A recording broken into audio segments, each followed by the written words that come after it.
sexo a qualquer instante.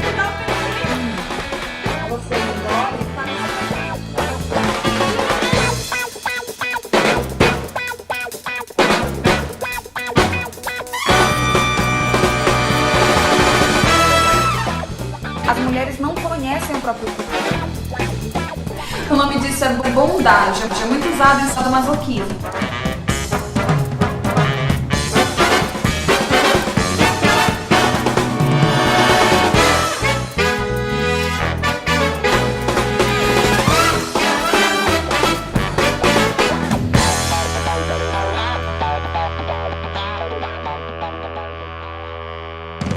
Tem que olhar pra lá e olhar pra ti?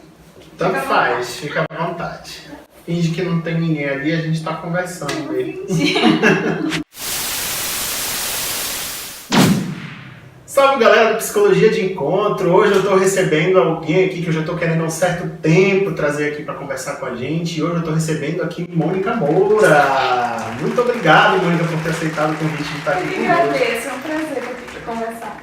Então, Mônica, fala pro pessoal quem é você, o que você faz. Eu sou fisioterapeuta pélvica, sou especialista em câncer de pelve. Então eu passei 18 anos da vida avaliando e tratando pacientes com câncer de próstata, câncer de reto, câncer de útero, câncer de bexiga. Então a minha carreira toda foi voltada para oncologia pélvica. Nos últimos anos eu comecei a divulgar o trabalho de sexualidade que eu vinha fazendo com os pacientes no consultório. E aí o sucesso desses pacientes, a partir do momento que eu indagava diretamente a função sexual deles, me deu segurança para estender, não só para os doentes, como para as pessoas que não têm problema nenhum. Para começar a investigar mesmo como é que estava a qualidade de vida com relação à função sexual. E aí, para minha surpresa, o consultório começou a ter uma movimentação bem clara. Eu comecei a receber mais pessoas não doentes para melhorar a sua função sexual do que os pacientes doentes que a sexualidade era provocada. Então, com essa movimentação, para mim, veio uma certeza muito grande. As pessoas estão precisando falar sobre sexo. O que ocupava desses pacientes que iam pela oncologia, pela sexualidade, o que ocupava a maior parte do consultório eram dúvidas. A maioria deles, Rodrigo, não precisava de tratamento. Era só, doutora, eu só consigo ter orgasmo se for estimulando o clitóris, eu tô com algum problema. E era só pra eu dizer, não, isso é normal, não tem problema nenhum. Aí ia embora, próximo. Doutora, o meu problema, sabe? E aí, no começo do ano, na verdade no final de 2017, começo de 2018 agora, eu decidi usar as redes sociais para levar essa educação com base nas maiores queixas que eu via no consultório. Sim. Então eu reuni o que as pessoas mais levavam de problema, que na verdade a maioria não eram problemas, e comecei a fazer vídeos rapidinhos entre um paciente e outro, ou no final do turno lá no consultório, fazia selfie e dizia, olha gente, sei lá, brochar de vez em quando é normal, não é problema nenhum, não se preocupem, isso acontece. E pronto, e lançava. A aceitação do público foi tão grande que em janeiro acho que eu tinha, sei lá, 2.000 seguidores, 1.000 e pouquinho. E agora em julho já está em quase 13.000. Uau. Então foi muito rápido, sem medida nenhuma, sem propaganda, sem fazer permuta com ninguém, sem receber por isso. É algo que eu faço realmente por prazer.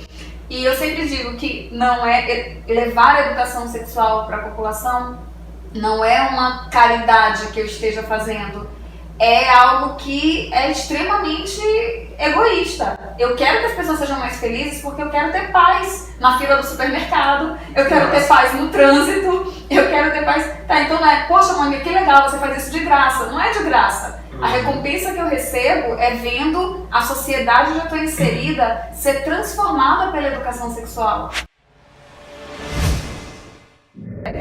E outra coisa que eu acho muito bacana também nessa interação é a responsabilidade, chamar para si a responsabilidade. Uma mulher que chega e diz, doutora, eu não consigo ter orgasmo com meu marido.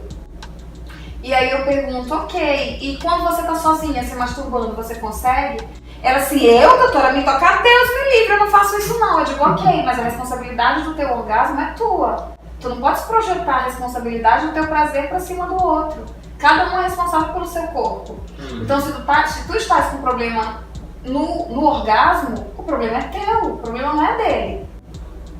Aí ela, eu não tinha pensado nisso ainda, doutora. Mas é claro que... Você sabe que hoje à tarde eu estava conversando com algumas colegas de um dos hospitais que eu trabalho, e eu estava falando que eu ia ter uma entrevista, brincando, falando que ia ter uma entrevista com vocês, se queriam fazer alguma pergunta e tudo. E aí a gente chegou nessa questão do orgasmo, né? E saiu lá uma colocação de que se a mulher não chega ao orgasmo é culpa do homem, é que o homem que não é... De forma alguma. E passa pelo conhecimento do corpo mesmo, total, né? Total. A maioria dos problemas sexuais vem da falta de educação.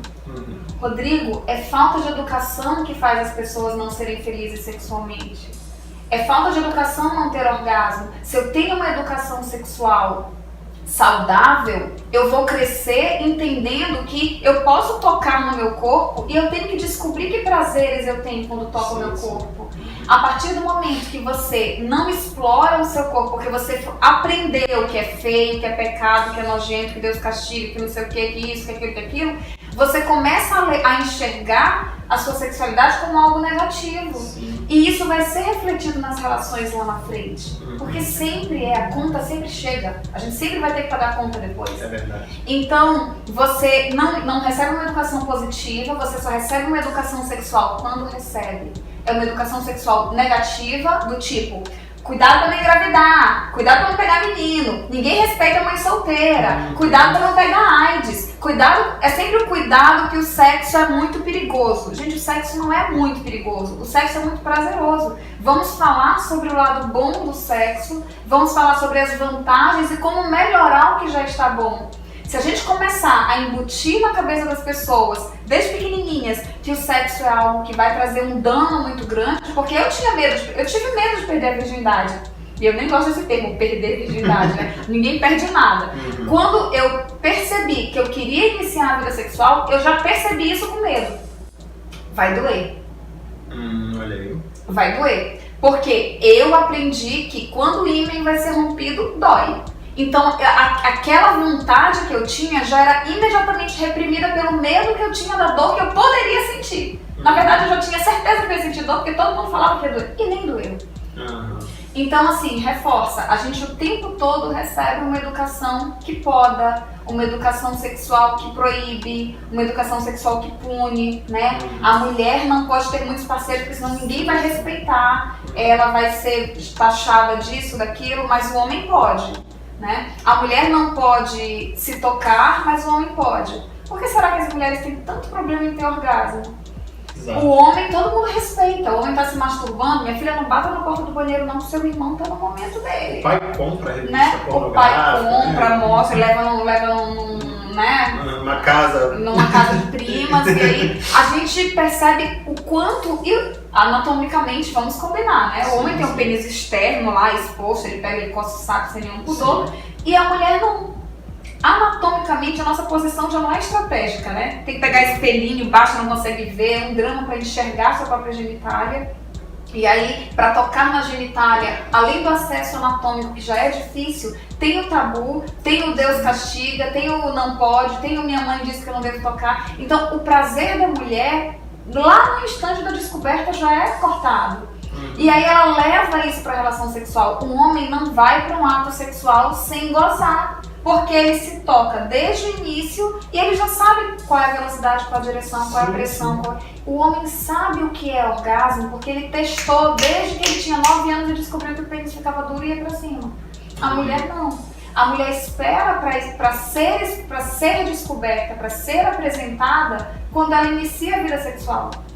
E eu brinco, mas é falando sério.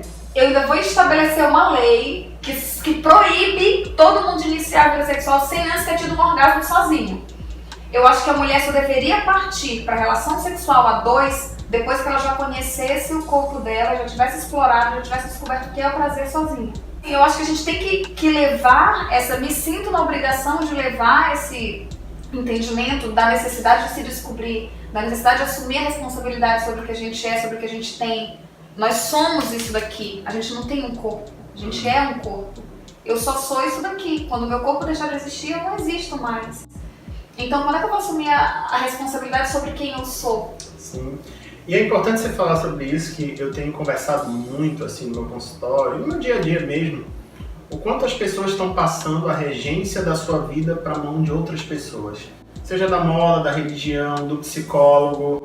Olha só como é significativo, de repente, uma pessoa te procurar para você legitimar algo que ela sente. Né? Doutora, eu só tenho orgasmo se eu me tocar.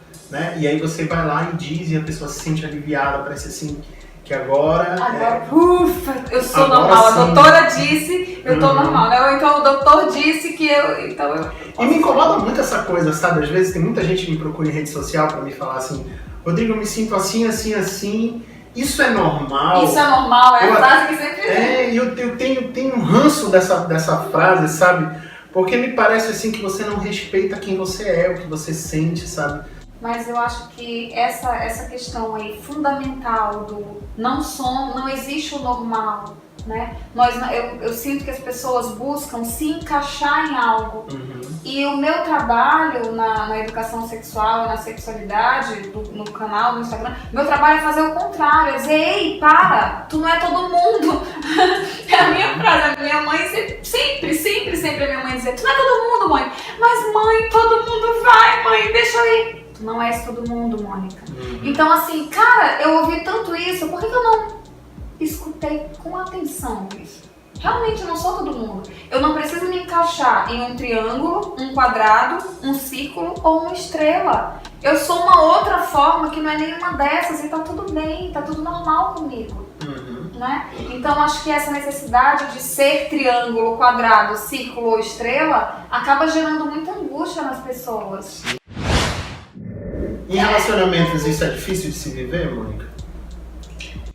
Cara, eu sou uma pessoa muito difícil para falar sobre relacionamentos com propriedade pessoal. O meu repertório de relacionamentos é um repertório muito pequeno. Eu fui casada há muito tempo e tive poucos namorados. Então eu fui casada por 9 anos com o pai do meu filho. E aí depois passei 3 meses solteira e casei de novo. Passei mais 5 anos casada. E eu tive poucas experiências com pessoas diversas. E geralmente as pessoas com quem eu me relacionei foram pessoas do mesmo padrão. Claro, a gente busca o que a gente quer, né? Então, todas as pessoas com quem eu me relacionei têm um comportamento muito afim, muito parecido. E por eu ser muito... Eu seleciono muito bem as pessoas que me cercam, eu seleciono muito bem os meus amigos, eu seleciono muito bem os meus namorados, eu selecionei muitíssimo bem meus maridos. Então, eu não tenho história de conflitos. Pra mim é muito difícil ouvir... atrás do sexólogo, eu ouço conflitos de relacionamento o tempo todo. E na minha cabeça, Rodrigo, é tão simples. É tudo tão simples. E eu fico eu fico olhando as pessoas e me questionando, dizendo, cara, como é que tu aceitas um relacionamento assim, tão complicado? Fala pra mim, como é ter um relacionamento difícil? Né? Como é ter um relacionamento onde tu não tens liberdade? Eu não consigo imaginar o que é um relacionamento onde tu não tenhas liberdade. Eu não consigo, Rodrigo, imaginar. Eu não consigo imaginar o que é ter um relacionamento onde a pessoa te diminui, onde a pessoa te humilha, eu não consigo. Pra mim, é muito difícil imaginar como seria estar em um relacionamento assim. Eu não sei. Isso vem da convivência com teus pais, de repente? Não, porque a minha família é muito grande, né? O meu pai morreu, eu tinha 9 anos de idade. E ele tinha um casamento com a mamãe que era um casamento, tinha discussões, claro, como todo casal, enfim, teve pulada de cerca, no velório do papai, a mamãe tava lá chorando e a amante do papai tava grávida, a família do papai, sabe? Coisa assim que, aí, enfim, tem problemas, a gente sempre tem. Talvez por conviver crescer nesse ambiente, vendo a titia, que tinha um relacionamento com o titio pulava cerca também, a titia ficava chateada e chorava. E eu observava tudo aquilo e eu dizia, caramba, eu não quero isso não. Aí eu olhava e falava assim, nossa, eu não quero isso não. Aí tinha outra que dava certo, a minha tia saía pra namorar e tomar cerveja e tal. E dizia, é tão bonitinho, eu acho que eu vou querer um parceiro assim. Que, sabe, quando eu acho que é o olhar, Rodrigo. Eu acho que a tua vida é reflexo do teu olhar. As pessoas escolhem para onde elas vão direcionar a atenção, as pessoas escolhem, elas são livres para escolher isso. E eu sempre tive muita liberdade para saber aonde eu queria olhar e o que eu queria extrair daquilo tudo. Então eu construí a minha vida afetiva com base no que eu idealizava para mim, com base no que eu queria. E talvez por isso tenha dado certo. Aí algumas pessoas criticam e dizem, não, doutora, mas como que dessa você separou? Eu disse, meu amor, eu tenho tanta segurança para te dizer que foi bom e que eu consegui extrair tudo de bom e que o mais sensato do ser humano é ter a verdade consigo para dizer, poxa, eu já extraí tudo que eu tinha que extrair de bom desse relacionamento. Tá na hora de deixar a pessoa sair e tá na hora de sair para buscar outra coisa. Pessoa, você dá a liberdade da pessoa ser quem ela é e você de ser quem você é e saber o que você quer. Acontece que às vezes as pessoas não se perguntam o que querem, quem não sabe o que quer. Qualquer caminho serve, né? Exatamente. Alice no País das Maravilhas, eu sempre ouço isso. É muito bom as pessoas terem essa noção de que precisam se perguntar sempre ao longo da vida, porque não é uma coisa que se busca, né? É que caminhos se busca, é uma busca diária na realidade, né? As pessoas falam tanto de encontrar a felicidade e mal elas sabem que a felicidade está em procurá-la. A rotina estragou o sexo, doutora. Eu não tenho mais interesse nenhum no meu marido. Tá bem, né, doutora? A gente tá casado há tantos anos, a rotina acabou. E aí a rotina matou a nossa vida sexual. Claro que não. A rotina não acaba a vida sexual de ninguém. A rotina alimenta. Quando você tem um relacionamento saudável, quando você tem um relacionamento onde você vive bem, onde tem harmonia, onde vocês conversam, um relacionamento que um ajuda o outro, que um apoia o outro, que um se importa com o outro, como foi teu dia, o que aconteceu no teu consultório hoje, conta pra mim, né? E que eu vou te trazer, olha, no consultório aconteceu uma coisa incrível, você não sabe, você viu um paciente assim, assim. É essa troca que alimenta uma coisa chamada admiração. Rodrigo, a gente só tem interesse por quem a gente admira. Eu diria até tesão a gente tem por quem a gente Exatamente, admira. O tesão vem da admiração. O tesão só vai surgir se tu admirar. A partir do momento que tu paras de admirar aquele ser humano que convive contigo, tu não vai ter interesse nem sexual nele. Então vem dizer que a rotina que matou o sexo ou a rotina matou o relacionamento? Porque se o relacionamento estiver legal, se tiver cumplicidade, tiver afeto, se o sentimento for genuinamente verdadeiro, sexo a gente inventa. A vida inteira, eu fui aquela menina certinha, que senta na primeira cadeira da escola, que todo mundo joga papel, que anda com os nerds, e que eu sempre tive a vida muito, muito comedida, né? E casei muito cedo, fiz tudo certinho, né? Namorei, fiz o jantar do noivado, aí veio o casamento, aí veio o filho, aí depois eu pedi divórcio, eu fiz tudo certinho. Pedi divórcio, né? Separei, aí depois conheci de novo, aí casei. Sempre me preocupei em ser assim. E a vida inteira eu sempre fui uma pessoa muito... Como eu posso te dizer? Eu sempre fui uma pessoa comum que atravessava a rua e estava tudo bem. Uma pessoa comum atravessou a rua. De repente, eu saí do consultório, da educação sexual que eu fazia no consultório, e decidi estender essa educação para a população em geral. Quando eu decidi levar a educação sexual para a população em geral, e eu usei o Instagram como uma rede de maior alcance, foi muito rápido. A gente está falando de janeiro, está no mês 7, estou falando de 6 meses. Nos últimos 6 meses, em um semestre, eu saí da pessoa comum para virar alguém que é idealizada. Sim. E isso me preocupa porque eu tenho medo das pessoas. Sério? Eu tenho medo. Primeiro porque eu me divorciei há pouco tempo. Depois porque eu tinha medo que as pessoas se aproximassem de mim porque eu sou sexóloga. Eu depois tive medo da curiosidade das pessoas sobre mim. Aí depois eu comecei a ter medo de ser vista como alguém que é um ser perfeito. Afinal de contas, ela é mulher, ela é jovem e ela fala sobre sexo. Quer mais o quê? Perfeição maior que essa não há, né? E aí depois eu comecei a perceber que pouco a pouco o desespero de ser vista como alguém que tem uma vida perfeita e que tá tudo bem, que é tudo normal e que sabe tudo e que resolve tudo, começou a me deixar de fato muito noiada. Muito noiada. Tanto que o meu psicólogo, o Dr. Marcelo, ele diz assim: Mônica, derruba esse muro. Parece que tu subiste um muro assim em volta de ti que ninguém pode se aproximar de ti. Eu disse: Marcelo, eu tenho medo. Eu tô na rua, as pessoas me conhecem na rua. As pessoas vêm falar comigo como se elas me conhecessem. E as pessoas não me conhecem. As pessoas conhecem só um pedaço de mim. Eu não sei, Rodrigo, se foi a velocidade com que isso aconteceu ou se a minha mente de ser demasiadamente fora da caixinha e não ser todo mundo, mas isso que poderia encantar algumas pessoas, que eu sei que tem muita gente que luta pra isso, né? E isso me assusta muito. Isso me assusta muito.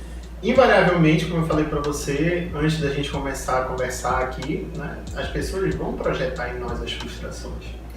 Seja eu como psicólogo, seja um digital influencer qualquer, um youtuber, enfim, quem se destaca acaba, de repente, suprindo as frustrações de alguém, e esse alguém vai projetar em você, enxergar em você só a parte que ela quer ver. Pronto. Embora você esteja falando hoje que você tem seus medos, que você não é perfeita, as pessoas vão te enxergar dessa forma. Então, as pessoas sempre, Mônica, vão enxergar só o que elas querem, né? E às vezes até de si mesmo. Às vezes as pessoas têm dificuldade de se enxergar como um todo. Vai enxergar só o trauma, vai enxergar só as virtudes, vai enxergar só os defeitos. Numa entrevista de emprego, a pergunta mais difícil de se responder sempre é: quais são os seus defeitos? As pessoas têm dificuldade de enxergar. Defeitos não há.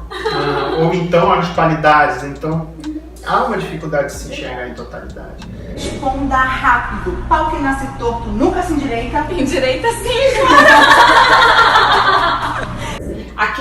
Aquelas perguntinhas lá no Instagram. Faça uma pergunta pra mim. Aquele GIF lá que lançaram há pouco tempo. Então, assim, aquele momento pra mim foi um divisor de águas muito importante, muito mesmo. Tô dividindo contigo porque eu fiquei muito feliz em responder quase 500 perguntas.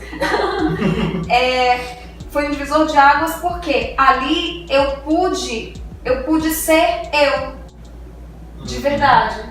Porque é muito difícil, quando eu vou gravar uma story, eu tenho, sei lá, 5 videozinhos de 15 segundos, onde eu tenho que falar um tema, eu tenho que pensar em um tema que seja mais aceito, eu tenho que pensar nesse tema de uma forma fácil para que todo mundo tenha acesso, eu tenho que pensar quais são os verbos que eu vou usar para que as pessoas de menor nível de instrução, menor grau de instrução, consigam compreender. Eu tenho que ser imparcial, eu tenho que falar em uma forma que todos os gêneros se sintam acolhidos. Então assim, não é só pegar, gente, tudo é pensado, tá? Não é só abrir a câmera e dizer: oi gente, vamos fazer, não. Tem que pensar em tudo isso. Então eu tenho muita coisa para sintetizar. Então óbvio, se eu quero levar a educação sexual, eu vou sintetizar de uma forma que pareça fácil. Mas parecer fácil não quer dizer que não tenha dificuldades. Sempre tem, né? Claro. Sempre tem. Por mais simples que pareça, vai ter algum percalço por ali que vai te dar uma... Enfim, era sempre desse jeito. Então as pessoas, quando eu comecei a receber as perguntas, começaram a vir muitas perguntas extremamente íntimas, extremamente pessoais. E aí, extremamente saia justa. E aí eu pensei: caramba, as pessoas realmente pensam que a minha vida é perfeita, que sexualmente eu tenho faixa preta quinto dan e que a minha vida está um mar de rosas porque afinal de contas eu sou mulher e sexóloga e tarará e tô aqui falando abertamente sobre isso. Então qual foi a minha decisão com aquelas perguntas? Eu vou ser verdadeira sempre, não vou deixar de responder ninguém. Mesmo as que eu não expus, eu respondi diretamente. Certo. Vou responder todo mundo com a verdade, seja a verdade que for, mas eu vou responder. E assim eu fiz. E comecei a trazer respostas do tipo, você é linda, tarará, vamos sair pra tomar um vinho? Eu disse, olha, agradeço, linda, mas eu só saio pra tomar vinho que eu conheço. Muito obrigada, não quero. E aí veio outro, você já frequentou casa de swing? Já frequentei com meu ex-marido e aí, frequentei. Você, quando foi na casa de swing, você participou ou você ficou só olhando? Sabe? Aí aprofundando a pergunta, eu disse, olha, eu fui, não participei, mas eu fiquei segurando a mão do meu marido enquanto ele ficava transando com outra mulher. Aí, nossa, mas você aceitou? Como é que você deixou o seu marido transar com outra mulher? Eu disse, olha, eu não consigo controlar a sexualidade de ninguém. Tu consegues? Eu não consigo. Ele disse pra mim que não tinha mais tanto tesão em mim. Então eu pensei, eu não vou perder o marido pro sexo, né? Então vamos lá, vamos experimentar, vamos ver se assim resolve. E aí, sabe esse tipo de coisa que já aconteceu comigo? E aí já as pessoas iam perguntando, sabe? E cada vez mais eu respondendo tudo. E aí depois eu percebi que não se tratava mais de mim, não era uma curiosidade sobre mim. Passou a ser, Rodrigo, uma segurança para perguntar algo deles que eles nunca tiveram coragem de perguntar antes. Que eles nunca tiveram acesso a alguém com o conhecimento que eu tenho no assunto, porque afinal são 18 anos que eu estudo isso, né? E com uma tranquilidade para expor, porque embora quando a gente compartilha não aparece nome, a gente sabe quem está perguntando. Para expor coisas suas. E gente, como isso funciona? É impressionante, impressionante. Quando eu pude mostrar o meu lado mais humano, as minhas fraquezas, os erros que eu cometi, os deslizes que eu tive, quando eu consegui expor tudo isso com muita verdade, com muita naturalidade, as pessoas foram se sentindo mais confortáveis para perguntar muito mais. E depois disso, a aceitação, eu chamo de aceitação o feedback positivo, né? O feedback foi muito grande, muito maior do que eu já tinha. Então, assim, como é gostoso eu poder levar para as pessoas a certeza de que, cara, não existe certo e errado. Existem seres humanos que são únicos. E falar sobre a função sexual, as frustrações, os medos e tudo isso, é falar sobre a vida deles. Porque se eu tenho esse tipo de frustração no sexo, eu tenho essa frustração nas outras áreas da minha vida. Se eu não consigo conversar com meu marido, que dorme e acorda comigo todo dia, que aquela posição de 4 que ele quer fazer me dói, eu não vou ter coragem de ir lá no meu chefe e dizer, eu preciso de um aumento, eu tô trabalhando há 5 anos e eu não tenho aumento nenhum. E essa mesma pessoa, quando ela aprende que quando ela fala, a chance de resolver o problema aumenta em 90%, ela diz, pô, se eu conseguir falar isso, eu vou conseguir falar com o meu chefe, que eu preciso de um aumento. Então, Rodrigo, eu tenho muita certeza e muita felicidade de dizer isso, que eu consigo transformar a sociedade, eu consigo transformar aqueles indivíduos com quem eu tenho interação mais próxima, eu consigo transformar não só a função sexual deles, eles levam isso daqui para outras áreas. Com certeza. Então, não é altruísmo, é egoísmo. Eu quero ser mais feliz, eu quero que as pessoas não se estressem na fila do supermercado, eu quero que as pessoas não briguem por motivos irrelevantes, eu quero que as pessoas não buzinem tanto no trânsito, eu quero uma sociedade mais harmoniosa e a gente consegue harmonia quando a nossa vida tá boa. E começa pela vida sexual. Se a vida sexual tá boa, se eu tô de boa com a minha sexualidade, se eu tô bem, se eu tô confortável com a minha orientação sexual, eu vou estar confortável com a vida, eu vou estar confortável com os meus amigos, com a minha família, com o meu emprego, com as pessoas que eu vejo na rua. Sabe, vai reverberando. E isso pra mim é tão claro que eu não posso fazer outra coisa a não ser sacudir todo mundo falando de sexo nas redes sociais. Se eu pudesse, eu criaria uma lei onde todas as pessoas só começariam a ter relações sexuais com outras a partir do momento que elas tivessem orgasmos sozinhas. Eu acho o papel da psicologia assim, fundamental. Eu sou fã da psicologia como paciente, sabe? Eu tenho uma condição... eu tenho que falar isso! Como é que eu pude esquecer do meu brinde? Eu tenho uma condição psiquiátrica, eu sou uma paciente psiquiátrica, eu tenho um transtorno afetivo do humor bipolar. Sofro com a bipolaridade, fui diagnosticada... eu tomo remédio desde que eu tinha 15 anos de idade. Eu tomo remédio todo dia, hoje eu tomo lítio. Eu tomo a dosagem mínima, tomo 300 mg de lítio, mas já fiz doses cavalares, porque eu já descompensei, óbvio, como toda boa bipolar. Tomo lítio todo dia, faço terapia toda semana, vou pro psiquiatra todo mês. Então, assim, quando eu observava, no consultório mesmo, esperando minha vez para ser atendida, eu observava o comportamento, sempre observei muito comportamento. Eu sempre fui alucinada pelo ser humano. O ser humano é algo que me fascina. E aí eu observava as pessoas e vi que muita gente usava o transtorno bipolar como muleta. Sim. Eu não consigo fazer isso porque eu sou bipolar. Eu disse, bicho, eu vou conseguir fazer isso sim. Ia lá e fazia. Mas eu nunca vou conseguir, você sabe, né? Eu não vou conseguir ter nenhum relacionamento saudável, porque eu sou bipolar. Eu disse, mas eu vou ter um relacionamento saudável sim. Meu filho se aposentou. Mas por que ele aposentou? Porque ele tem transtorno bipolar e tá recebendo não sei o que. Cara, como assim? Não, eu não vou. Assim, tudo tinha pra não dar certo, né? Ficou órfã de pai, então não teve o homem pra tomar as rédeas. Foi criada por uma mulher mulher viúva, já era pra não dar certo. Cresci num bairro periférico em São Luís do Maranhão, no Maranhão, que é o estado mais pobre do Brasil inteiro.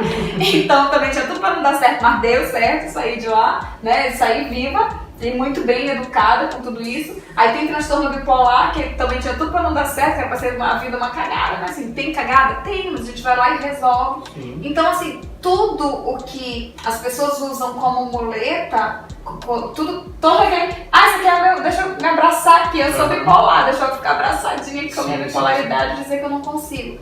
Cara, eu consigo fazer tudo. Eu sou capaz de fazer tudo. Fali a minha empresa 6 meses depois de ter comprado? Fali, mas depois deu um jeito, entendeu? A gente resolve, a gente é criativo, é inteligente, pede ajuda pra um, pede ajuda pra outro, ela resolve. Então assim, os problemas todo mundo tem e a forma que tu vai enxergar o problema vai fazer toda a diferença. Com certeza. Nós somos livres pra escolher pra onde a gente olha, né? Eu tenho ali uma luz branca e eu posso ter ali uma luz negra. Eu escolho para onde eu olho. Eu prefiro olhar aquela luz ali. Né? E eu sou livre para isso. Então, isso é sexo. Isso é sexo. É sexualidade. A sexualidade está nisso também. Quantas vezes a gente se limita e se isola no seu parceiro, porque é o pênis pequeno, porque meus grandes lábios são estranhos, porque meu clitóris é aquilo, porque não sei o que, porque eu sou gorda, porque eu tenho estria, porque... Cara, era pra não dar certo. Então para de mimimi, assume as rédeas da merda da tua vida e resolve logo. Vamos para de mimimi, vamos resolver logo. Então, é tudo tão simples. Pra mim é tudo tão simples. Tem um problema? Ok, reconhece, pega o teu problema e vem cá, meu problema. Ok, tô te abraçando, eu tô te entendendo, tô te estudando. Entendi qual é o meu problema? Ok, deixa o teu problema aqui, vai lá e resolve. Pronto. Mônica, qual foi a pergunta mais íntima que algum seguidor já te fez? Ou uma das? Tá, doutora, no oral, você engole? Então, assim, a gente percebe que é um movimento muito natural. As pessoas jogam para as outras a experiência delas. As perguntas que as pessoas me trazem, mesmo as que são sobre a minha vida, não é sobre mim que eles querem entender. Até porque não importa para eles se eu fiz A, B ou C. Eles querem saber deles. Eles querem saber se é normal. Ah, a doutora Mônica falou isso? Então, se eu fiz, é normal também, porque a doutora Mônica fez. É mais ou menos assim. Você legitima o que eles gostariam que já fosse legitimado por eles mesmos. Talvez seja isso. E isso me deixa muito confortável para dizer que pode perguntar, eu não tenho.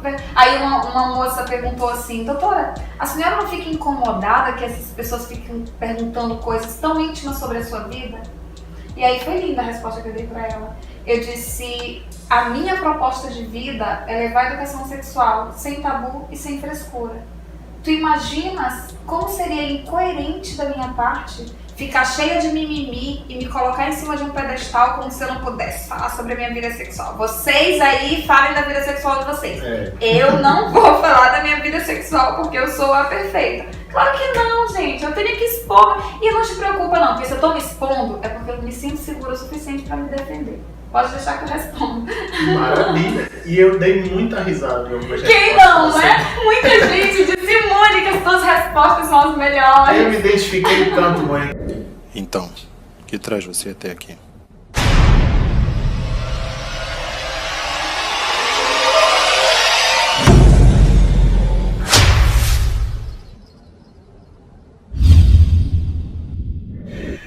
Mas é isso. Ai, eu adorei indicar. Talvez se a gente passasse aqui 2 horas conversando, tinha tanta coisa para extrair, né? Eu acho que a gente pode pensar numa próxima oportunidade, de repente a gente pensar em responder perguntas juntos. Seria legal. Seria interessante. Né? Então deixa aí nos comentários se você gostaria de um segundo vídeo aqui nosso, né? Eu adorei muito o nosso bate-papo aqui.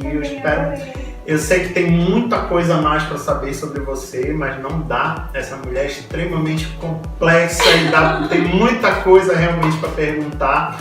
Mas acho que vão ter outras oportunidades, né, Mônica? Te agradeço muito ter vindo aqui. Prazerzão conhecê-la pessoalmente. Continue seu trabalho, que eu acho que é muito importante para a sociedade e para a saúde mental das pessoas também. Sim. É uma via de mão dupla. Eu acho que você melhorando a vida sexual, você melhora a emocional e vice-versa. Melhora a sociedade. Uhum. Rodrigo, a gente muda uma sociedade com um autoconhecimento. Eu trago o autoconhecimento para o sexo, mas na realidade é para a vida. A gente está provocando a vida, né? A gente quer transformar. Vamos transformar a sociedade logo, né? Bora, todo mundo junto. Você no seu trabalho, a Mônica no dela, e todo mundo faz um pouquinho e logo a sociedade muda. Siga a doutora Mônica nas redes sociais dela, que estão aí na descrição do vídeo. E siga também, óbvio, as nossas redes sociais aí do canal e deixe a sua opinião para o próximo vídeo. Quem você quer ver aqui no próximo Lodivan. Muito obrigado por ter assistido o vídeo até aqui e até a próxima, pessoal.